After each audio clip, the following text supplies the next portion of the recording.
Hey everyone, welcome to another episode in the FlexCard series. Today we are going to see how to apply conditional CSS styling in Salesforce FlexCards based on dynamic data. Specifically, we'll walk through two use cases: changing the border color based on the record's priority and styling a status badge based on the status field. These are visual cues that will help make your UI more intuitive and user-friendly. So let's jump right in. As you can see, I have a FlexCard with few records on my screen, and all of them have different color borders, and they also have badges besides them. These different border colors are based on the priority that accounts have, and the badges are based on the status that the account has. All of this data is conditionally styled. As you can see on the right side, it is coming from a custom JSON format. So let's just say if one day I add more records to this list, how will it behave then? So if I just add more data to it and refresh the flex card, all the new data will also have the conditional stylings based on their status and priority. So let's see how to build this. Okay,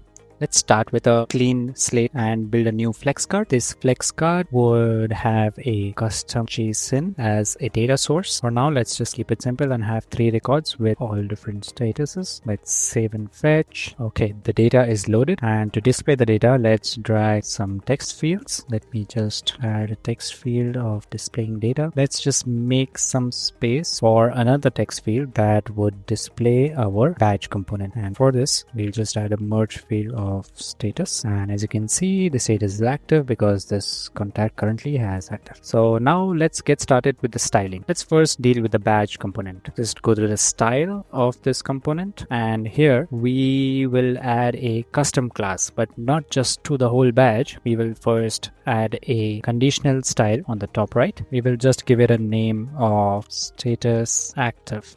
Let's add a condition and give it the data field status. Operator would be equals to, and let's just say active. Similarly, we'll just add styles of status inactive and another style of status pending.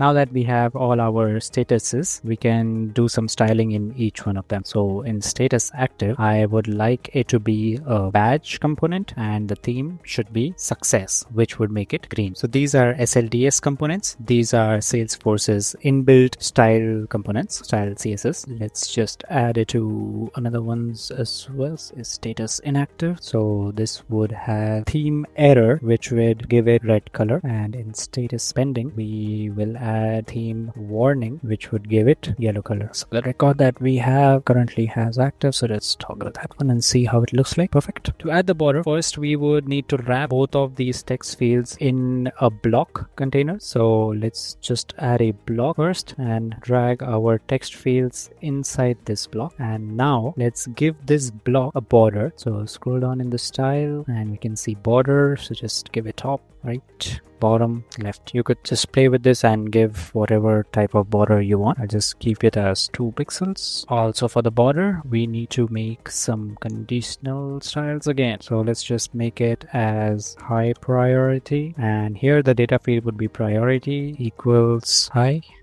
and let's just make more medium priority, that be medium, and we'll add another one as low priority.